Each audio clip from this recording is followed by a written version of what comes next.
my position on the Kashmir issue is very clear. I don't see that Pakistan is a suitable negotiator regarding Kashmir. I don't think they even have the right to speak. I believe it's Hindu land. My position is that Kashmir is Hindu land, and I say this in front of everyone. Saudi Arabia ने India का साथ दिया है। साफ नजर आ रहा है कि इस्लामी ममालिक का झुकाव जो है वो इंडिया की तरफ ज्यादा है पाकिस्तान की बजाय। अगर गरीब गुर्बत से निकला है तो वो पाकिस्तानी हुक्मरान की वजह से नहीं निकला है, वो अरबी हुक्मरान की वजह से निकला है जिसने अपने मुल्क में आधे करोड़ लोगों को आकर मजदूरी करने की इजाजत दी है। एक वक्त था कि सऊदी प्रिंस जो है वो यहाँ पे आके कहता था कि मिस्टर प्रेसिडेंट मैं पाकिस्तानी सफ़ीर हूँ आपका सऊदी अरब में, ठीक है ना, और आज वो आपसे मिलने का रवादार नहीं है। सो हम जो है वो जिसे कहेंगे ना मजाक बने हुए हैं, इसमें कोई वो नहीं है, दो राय नहीं है कि मजाक है इस वक्त हम।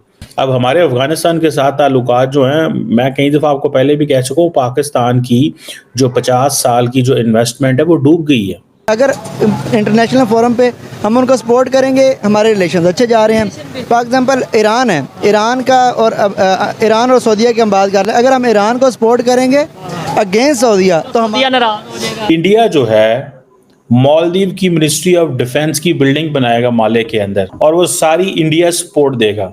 जितना भी मॉडर्न इंफ्रास्ट्रक्चर होगा वो सारे का सारा जो है, जितना भी मॉडर्न इंफ्रास्ट्रक्चर होगा वो सारे का सारा इंडिया देगा।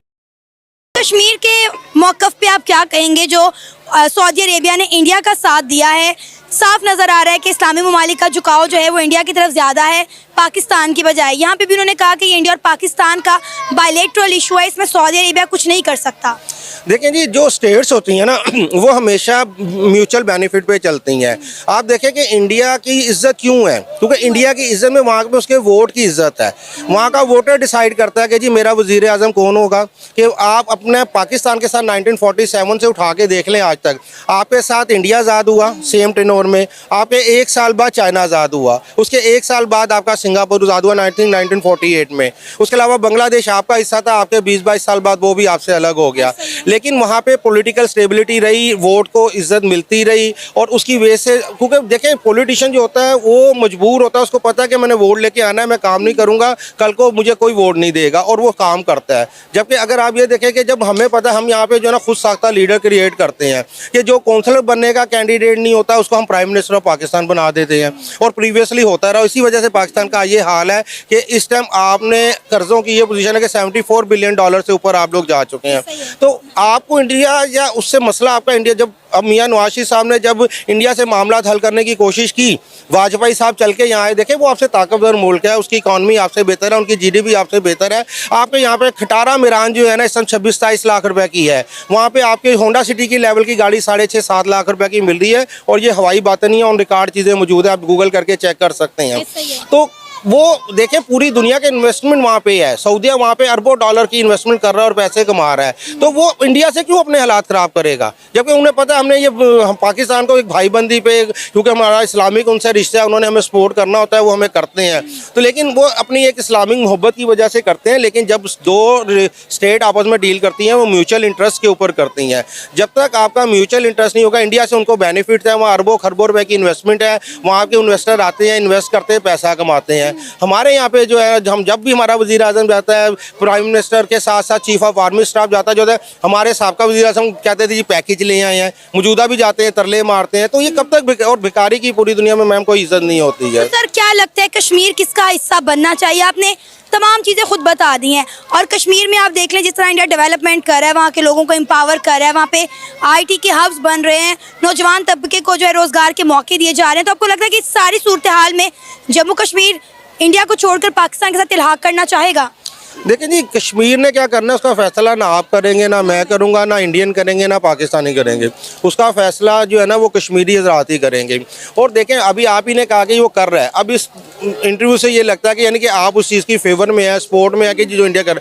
देखें जो दुनिया है ना, जो तरक्की करती है, जो सर्वाइवल है, वो बात का सोचती है। अनफॉर्चुनेटली हमारे सर पे पड़ती है, तो हम जो है ना बातों को सोचना शुरू करते हैं, वो लोग पॉलिसी बनाते हैं, उसको इम्प्लीमेंटेशन करते हैं। क्योंकि वहाँ पर हमारी क्या डिमांड है कि जी कश्मीरियों को हक के खुद इरादियत उनकी मर्जी के मुताबिक दिया जाए। अब वो 70 साल से तो हम दिलवा नहीं सके हैं। उसकी रीज़न ये है कि आपके और मजीद 4 जंगें 3 जंगें लड़ चुके हैं और अनडिफाइंड जंगें भी हमने बेशुमार लड़ी हैं, उसका रिजल्ट क्या निकला, कुछ भी नहीं। दोनों तरफ अगर आप देख लें तो पाकिस्तान और इंडिया की आबादी मिल के पूरी दुनिया का आई थिंक कम से कम 40% आबादी बनती है। क्या 6-7 अरब है तो हम 2-2.25 अरब के ऊपर चले जाते हैं। इंडिया जो है मालदीव की मिनिस्ट्री ऑफ डिफेंस की बिल्डिंग बनाएगा माले के अंदर, और वो सारी इंडिया सपोर्ट देगा।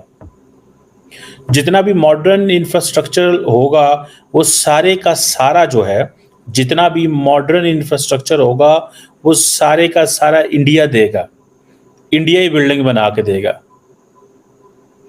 इंडिया मालदीव्स की पुलिस सर्विसेज की कैपेसिटी बिल्डिंग करेगा। ये मतलब ये इस तरह शुरू होने लगी ये बात।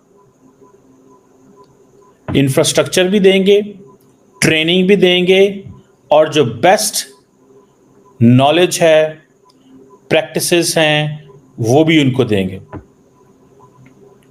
ये उन्होंने, अब जो बात, ये मैं सिर्फ डिफेंस एंड सिक्योरिटी कोऑपरेशन की बात कर रहा हूं। अब आपको पता है एक चीज का कि मालदीव जो है उसका जो एक्सक्लूसिव इकोनॉमिक जोन है, जिसे ईईजी बोलते हैं, मतलब ये समझ लें कि किसी भी मुल्क की जो बॉर्डर लाइन होती है जहाँ से उसका सी शोर से आगे, तो 200 नॉटिकल माइल तक वो किसी मुल्क का एक्सक्लूसिव इकोनॉमिक जोन होता है, जहाँ पे वो अपनी इकोनॉमिक एक्टिविटीज़ कर सकते हैं, फिशिंग, ऑयल, व्हाटएवर, जो भी बॉर्डर से 200 नॉटिकल माइल तक आए वो सारा कुछ उस मुल्क का होता है। अब मालदीव को ये एडवांटेज है कि उसका ईजी बहुत बड़ा है बिकॉज ऑफ दी आइलैंड्स, ठीक है जी। तो अब वहाँ पे डबल ईजी यानी एक्सक्लूसिव इकोनॉमिक जोन होने की वजह से उनके traditional and non traditional maritime challenges भी उतने ज़्यादा हैं। उनको फिशिंग के भी फ़ायदे हैं, लेकिन उसकी वजह से ड्रग स्मगलिंग भी हो रही है, टेररिज्म भी बीच में आ गया।